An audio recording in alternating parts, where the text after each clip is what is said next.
Kamu semua nampak tak apa yang cikgu tunjuk ni?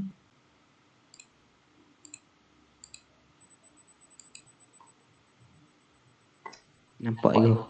Okey, bagus.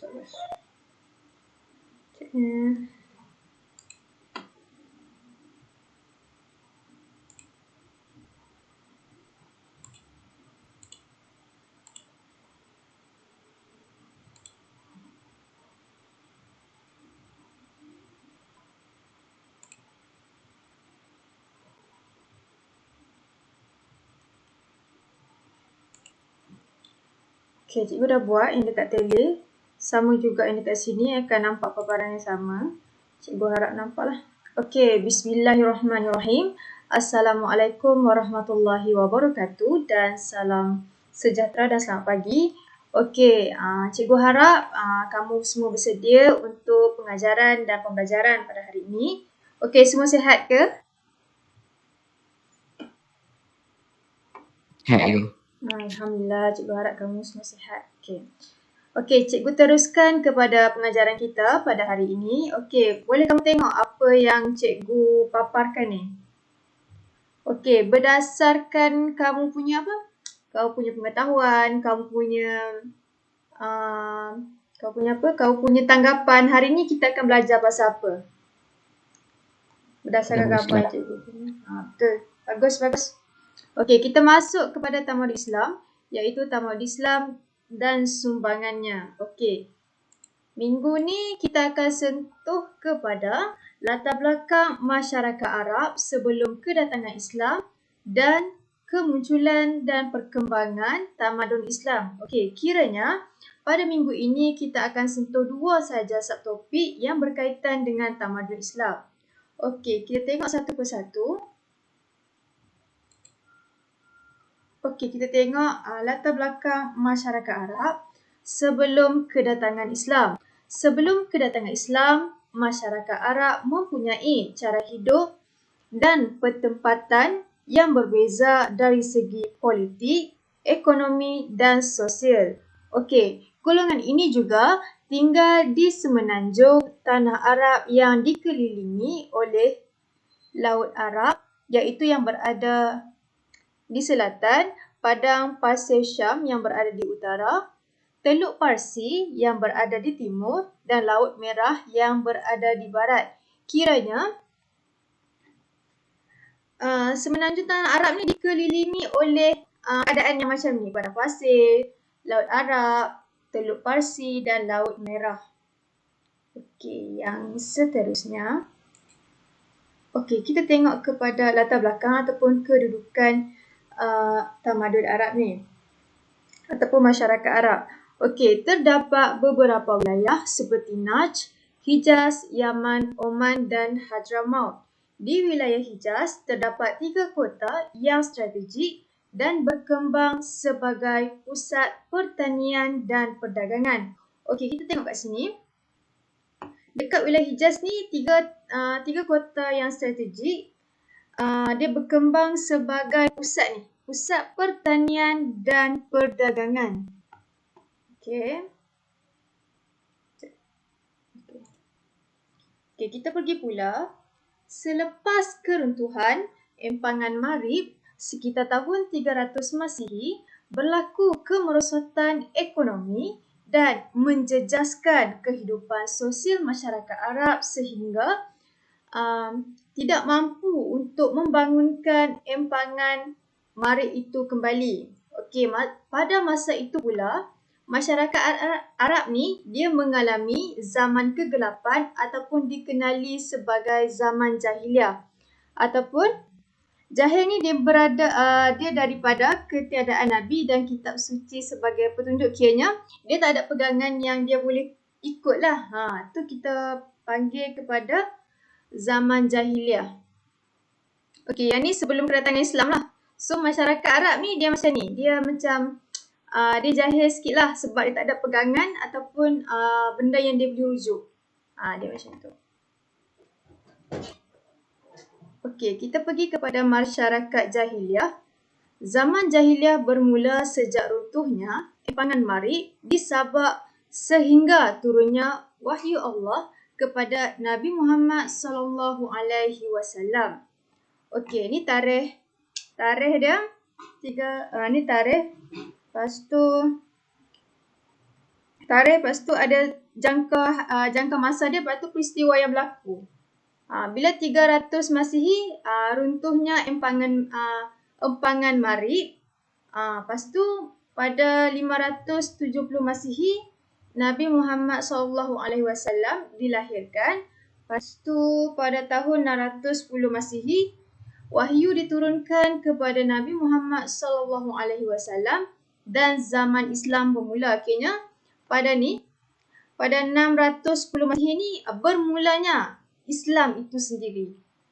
Sebab dah ada Nabi Muhammad, so wahyu pun dah ada.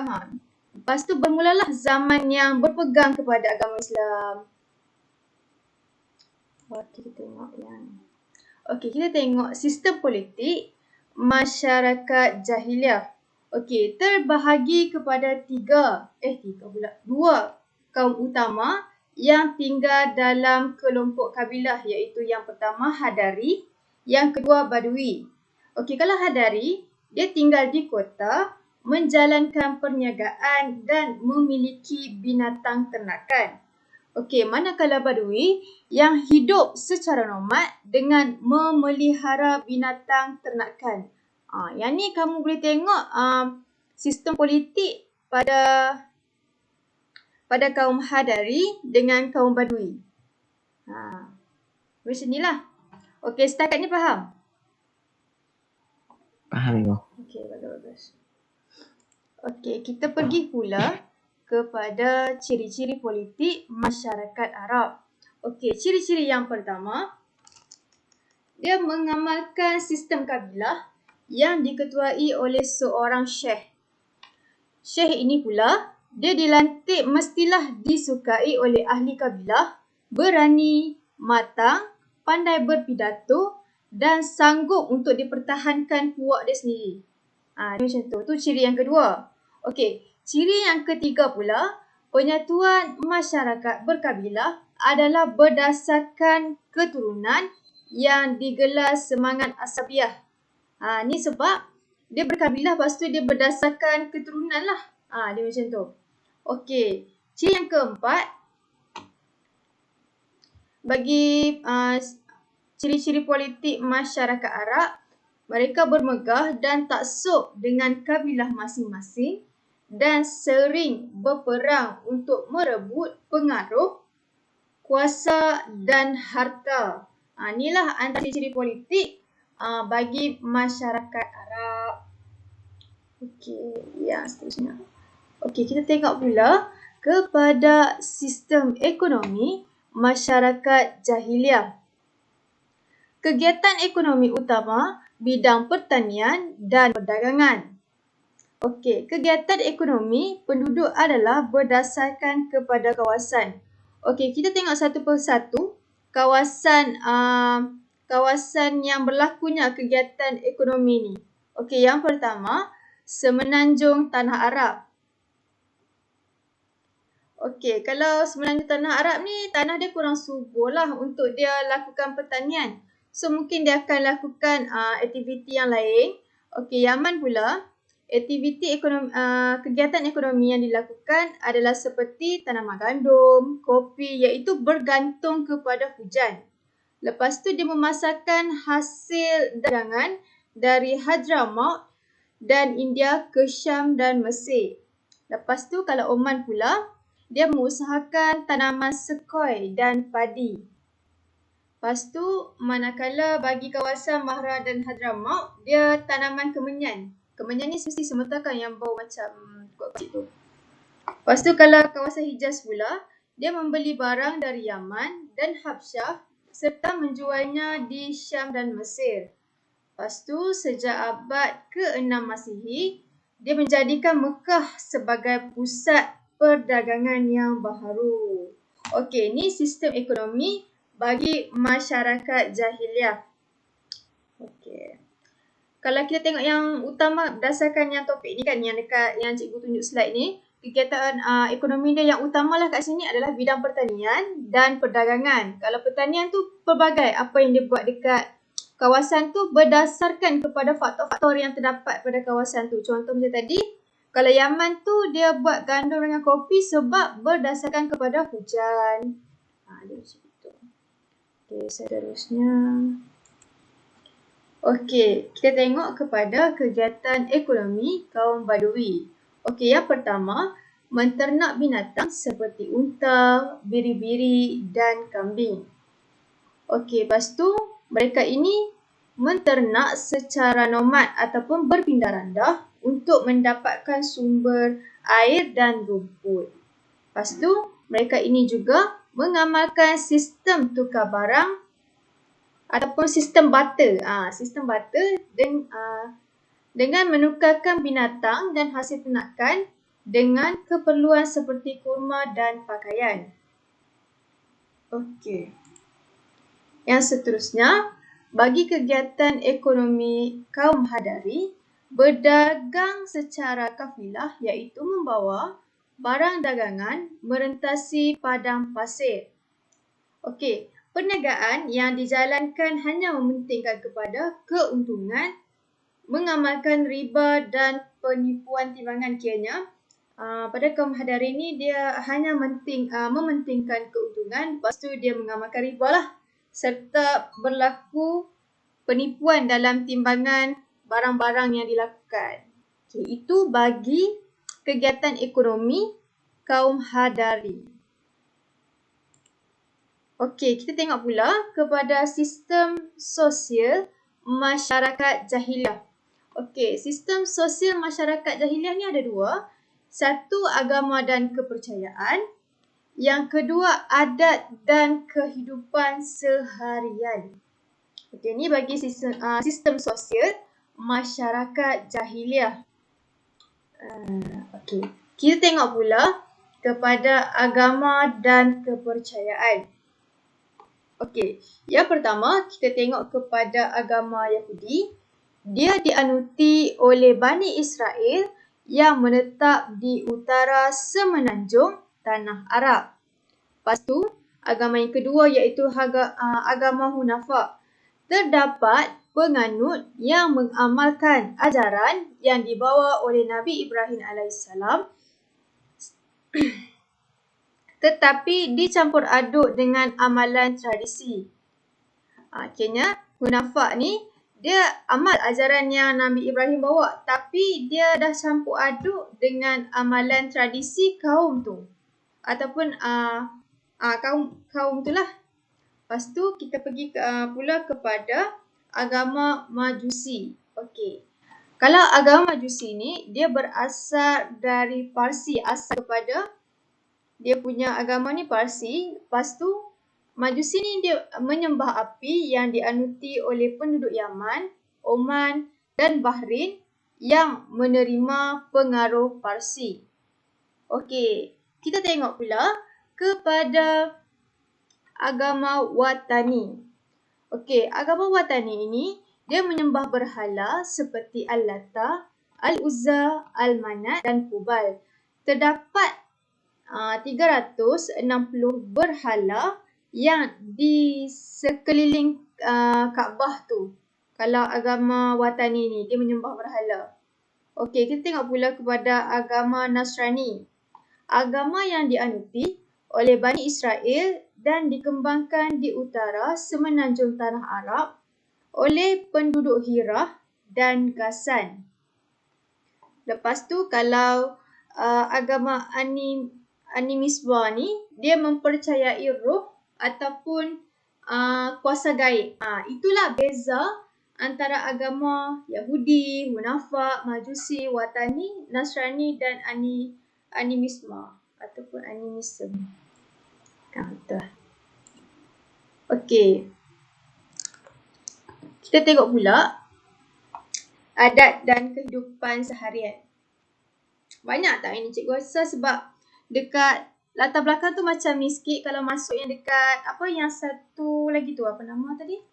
Yang perkembangan tu dia sikit. Dekat latar belakang ni macam dia terperinci sikit, so cikgu nak kamu Inilah kamu tahu detail sikit lah pasal latar belakang ni. Okey, sekejap saya nak check dekat sejarah, dekat Telegram. Okey, tak apa.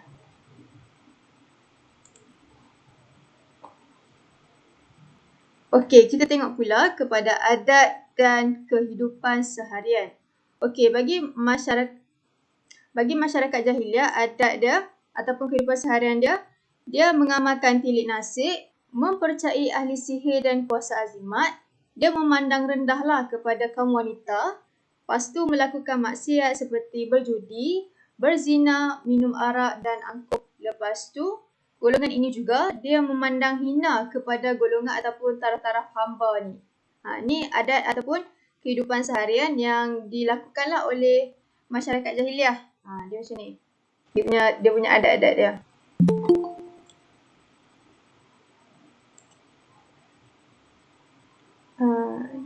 Yang baru masuk nanti cikgu dah ajar. Nanti kalau tak dapat nanti cikgu ada record, nanti boleh tengok balik lah.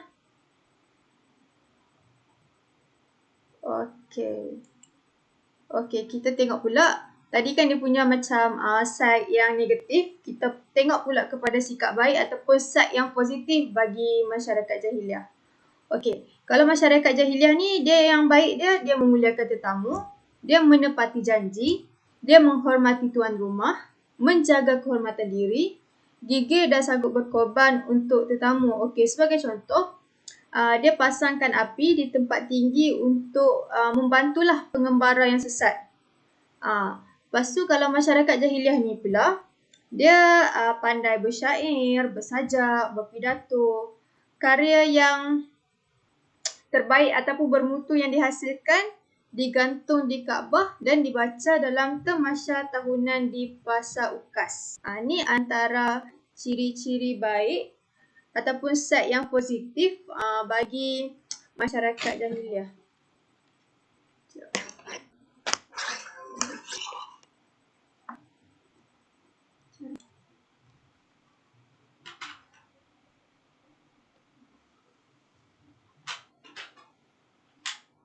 Okey.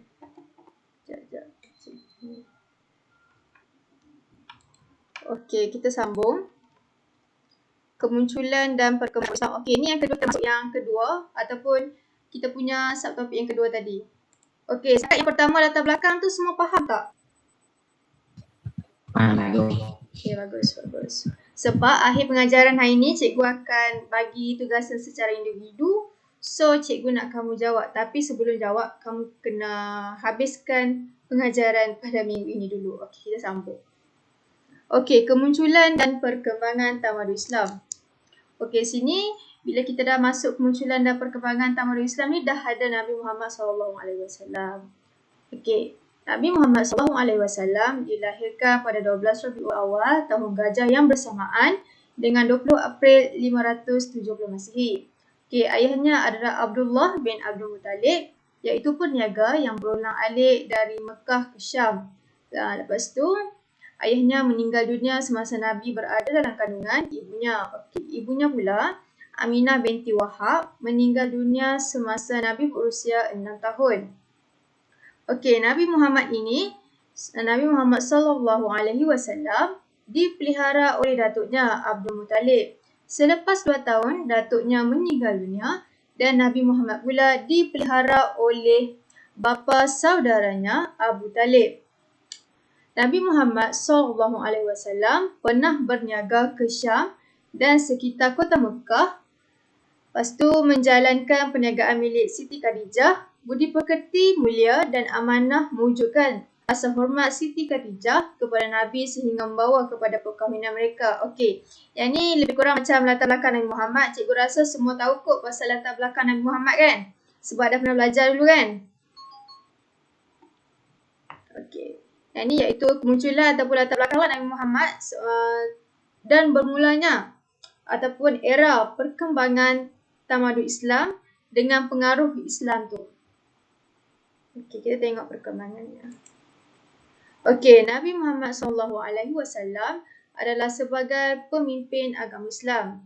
Okey, Nabi Muhammad ini menerima wahyu pertama iaitu pada 17 Ramadan yang bersamaan dengan 6 Ogos 610 Masihi di Gua Hira yang merupakan detik pertama permulaan tamadun Islam. Okey. Cikgu rasa yang ni banyak yang tahu. Okey, tak apa. Cikgu akan bagi penerangan lagi. Okey, wahyu pertama dari surah Al-Alaq ayat 1 hingga 5 bermula dengan perkataan Iqra yang bermaksud bacalah. Membaca dan menulis merupakan asas ilmu pengetahuan untuk melahirkan sesuatu tamadun itu. Kiranya memerlukan kemahiran seperti membaca dan menulis. Okey, melalui semangat Iqra ini, maka lahirlah tamadun Islam yang berkembang dengan maju. Okey, setakat ini cikgu rasa, tapi untuk yang latar belakang bagi Nabi Muhammad SAW ni, cikgu rasa ramai dah familiar, ramai dah tahu. So, tak apa, cikgu ulang balik supaya lagi kamu faham bagaimana wujudnya tamadun Islam ni, perkembangan dia. Okey, seterusnya. Okey, wahyu kedua iaitu surah Al-Mudassir ayat 1 hingga 7 merupakan pengisytiharan Nabi Muhammad SAW sebagai pesuruh Allah ataupun Rasulullah SAW. Lepas tu, baginda ini diwajibkan menyampaikan ajaran Islam kepada seluruh manusia. Ini wahyu kedua. Okey.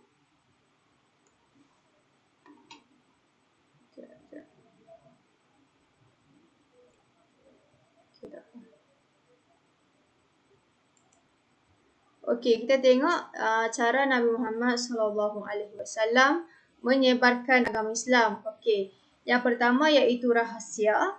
Yang kedua iaitu secara terang-terangan. Okey, kita tengok yang rahsia ni dulu. Okey, yang rahsia ni dia baginda lakukan selama 3 tahun. Siapa yang menerima wahyu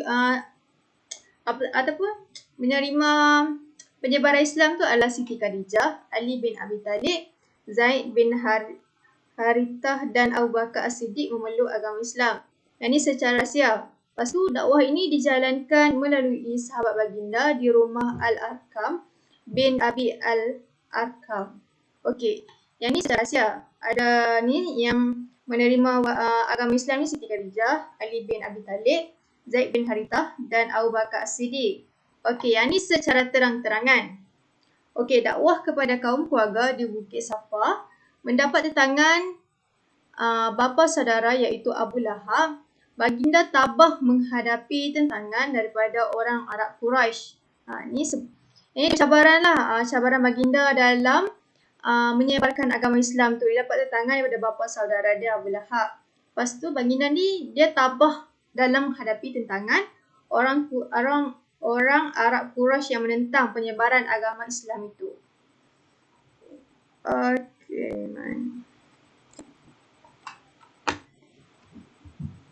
Okey, yang ni Nabi Muhammad SAW berhijrah ke Madinah untuk menyebarkan agama Islam. Okey, berlaku Perjanjian Aqabah 1 dan Aqabah 2. Nabi Muhammad SAW memeterai Perjanjian Aqabah 1 iaitu 621 Masihi dan Aqabah 2 622 Masihi dengan suku Aus dan Khazraj. Lepas tu cubaan membunuh. Nabi Muhammad SAW ini berjaya melepaskan diri daripada kepungan pemuda Quraisy yang ingin membunuh baginda. Kemudian baginda mendapat wahyu Allah. Nabi Muhammad SAW ke rumah Abu Bakar As-Siddiq dan memberitahu beliau tentang wahyu Allah yang memerintahkan baginda itu untuk berhijrah. Okey. Kemudian Nabi Muhammad SAW dan Abu Bakar As-Siddiq bersembunyi di Gua Tur selama 3 malam. Semasa di Gua Tur, Nabi Muhammad SAW dibantu Abdullah bin Abu Bakar, Amir bin Fuhairah dan Asmah binti Abu Bakar. Okay, kemudian Nabi Muhammad SAW dan Abu Bakar As-Siddiq sampai di Quba dan mendirikan Masjid Quba. Okey, kemudian yang ni bagaimanalah cara Nabi Muhammad SAW ni dia berhijrah ke Madinah dalam dia punya misi untuk menyebarkan agama Islam. Misi baginda dalam menyebarkan agama Islam. Okey, Nabi Muhammad SAW mendirikan Masjid Al-Nabawi, mempersaudarakan golongan Muhajirin dan Ansar serta membentuk Piagam Madinah. Okey, bila baginda sampai ke Madinah, baginda ini telah membentuk Piagam Madinah yang memperincikanlah dia punya tu mempersaudarakan golongan Muhajirin dan Ansar. Okey. Kita tengok kepada sikap terpuji yang dimiliki oleh Nabi Muhammad SAW. Okey, yang pertama iaitu Siddiq, berkata benar, tabligh, menyampaikan, amanah, dipercayai, fatanah, bijaksana. Bijaksana.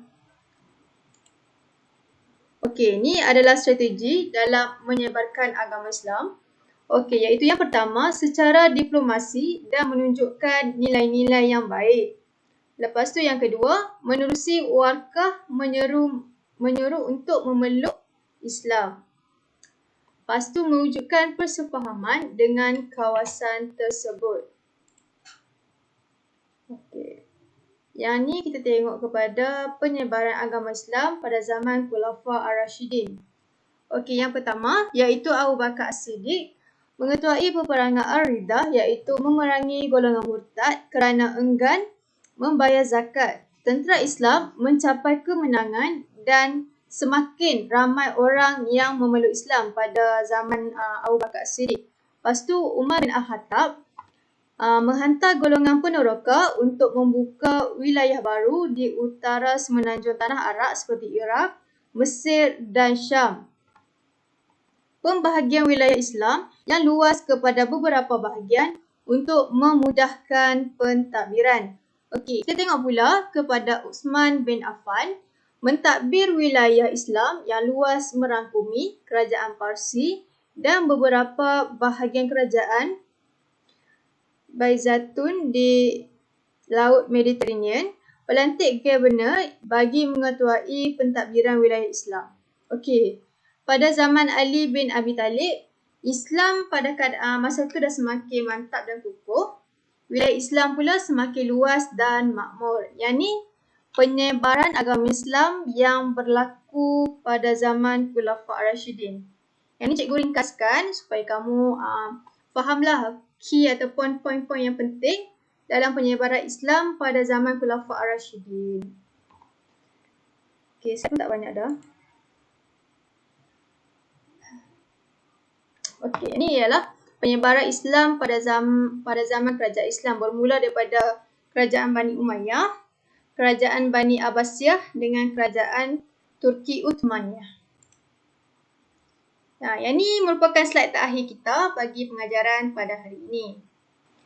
Okey, ini merupakan ialah faktor penyebaran agama Islam. Okey, faktor yang pertama iaitu dakwah, pendekatan secara diplomasi yang bijaksana. Yang kedua, perdagangan, hubungan baik dengan pedagang Arab dan pedagang asing di Asia dan Afrika. Okey, faktor yang ketiga, kemunculan Islam, iaitu keseimbangan rohani dan jasmani serta tidak menolak kemajuan dunia. Yang keempat, hubungan diplomatik kerajaan Islam dengan kerajaan lain di Eropah. Yang kelima iaitu prinsip keterbukaan, amalan toleransi, keterbukaan dan tolak ansur. Lepas tu yang keenam iaitu prinsip kesaksamaan berasaskan kesaksamaan dan keadilan, pembukaan wilayah baru seperti Iraq, Mesir dan Syam. Okey.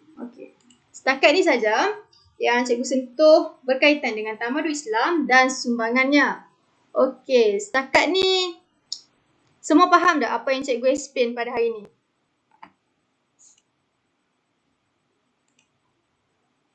Cikgu harap semua faham lah. Okey, kalau semua faham, ada apa-apa tak pertanyaan yang nak tanya kat cikgu? Ikutlah ada apa-apa yang perlu ditanya. Kalau kamu tak tanya, cikgu nak tanya soalan. Okey, sebelum cikgu terlupa, setelah selesainya kelas kita ni, yang pagi ni, cikgu akan bagi tugasan ataupun kuis untuk kamu. Kamu perlu jawab dan hantar kepada cikgu dalam jangkau masa yang telah ditetapkan supaya cikgu dapat semak tugasan-tugasan kamu. Okey? Okey. Okey, kalau tak ada soalan, cikgu nak tanya soalan. Okey, siapa boleh jawab? Mana soalan cikgu?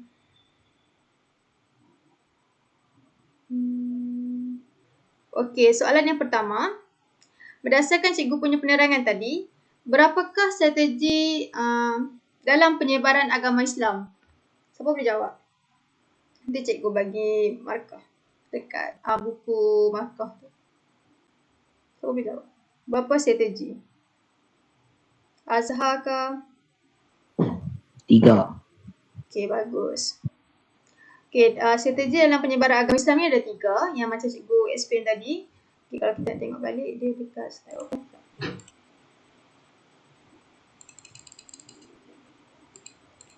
Silap. Ni, iaitu secara diplomasi, menerusi warkah dan mewujudkan kesepahaman. Okey. Lepas tu yang kedua soalan cikgu. Bagaimanakah cara Nabi Muhammad SAW dalam menyebarkan agama Islam? Okey, macam mana cara dia? Boleh siapa beritahu cikgu? Siapa volunteer nak jawab? Boleh je siapa-siapa nak jawab. Cara Nabi Muhammad SAW dalam menyebarkan agama Islam.